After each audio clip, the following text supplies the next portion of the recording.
Football is fast upon us, and the world's most profitable sport has its fans geared up and ready for kickoff this fall. But the controversy surrounding the national anthem protest just won't seem to die, most recently being resurrected by the Titans' own Jurrell Casey. So, here are a few useful tips and information on this plaguing issue when it's brought up this fall. I'm Ben Davies, this is Pure Hollywood.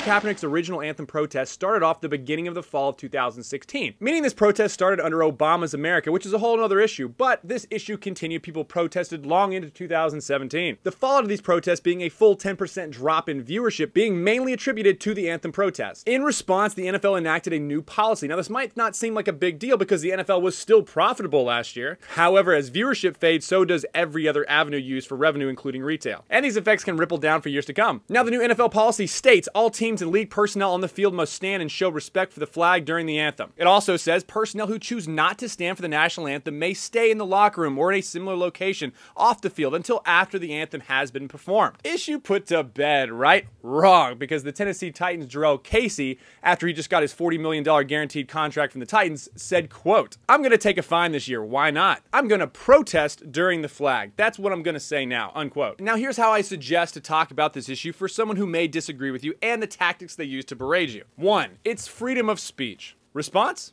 Yes, it is. Please tell me, was he arrested? And what jail are they holding him at? Oh, of course not. He still has the freedom to say whatever he wants. Employers had rules in place and he broke them. Freedom of speech doesn't mean freedom of consequence, and it certainly doesn't give you the freedom to tell someone else how to run their business or franchise. And it definitely doesn't give you the freedom to tell the fans what they should stomach. 2. This has nothing to do with the national anthem. Quit saying these millionaires hate the military or the country that gave them this. This is a straw man when they say you believe this, and you don't. First off, if it has nothing to do with the anthem, a somber and visceral moment for millions of Americans, why protest during said anthem? There are people protesting all over the United States at all kinds of different locations all the time. Do you really think everyone who disagrees with it doesn't like what you're talking about, or the fact that you're doing it the way you're doing it? Let me give you an example. That's like me going to Washington, D.C., to the Martin Luther King Monument, taking rocks and throwing it at the statue while screaming about the minimum wage. And you say, dude, quit being disrespectful. And I say, whoa, you're an idiot. This has nothing to do with Martin Luther King. This has everything to do with minimum wage.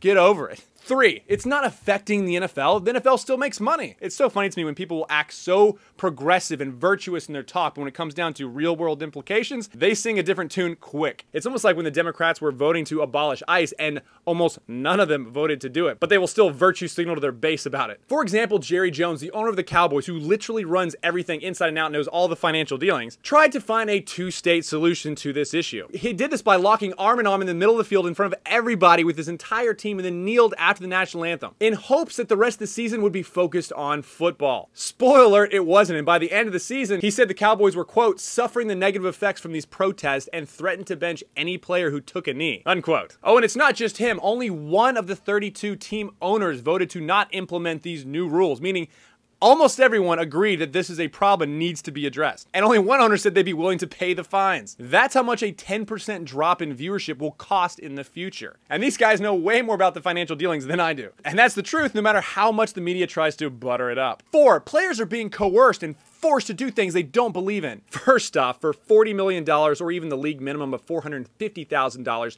anyone in the United States would hold up a jar of Vegemite and say, hey, this is the greatest sandwich spread on earth, you need to buy it, even if we didn't believe it, because you are paid to do so. No one has a gun to the back of your head saying you have to do this. You get to choose if the salary is worth the job that you take and all that it implies. But Ben, this doesn't affect them playing football. No, it probably doesn't. It affects the game and the entire experience. It's a product. We don't just watch kickoffs. We don't just watch commercials. We tune in to hear the announcers talk. We listen to the press conferences and we tune in to hear amazing artists sing our national anthem and have the players we love stand in attendance. And you are paid to be a part of said experience, of said product. It's not just about wearing cleats and tackling somebody. In the interview, Jurrell Casey said, quote, "I'm gonna take my fine. It is what it is. I ain't gonna let them stop me from doing what I want to do. And if they want to have these battles between players and organizations, this is the way it's gonna be," unquote. First off, you're making this a fight. Your organization just paid you $40 million in guaranteed money because they like you. Second, I assume Casey knows that the owners of the organizations can choose to absorb these costs if they choose to. But I hope Casey puts his money where his mouth is here. So when these fines start doling out, out, he can take the responsibility of standing on a field and virtue signaling or protesting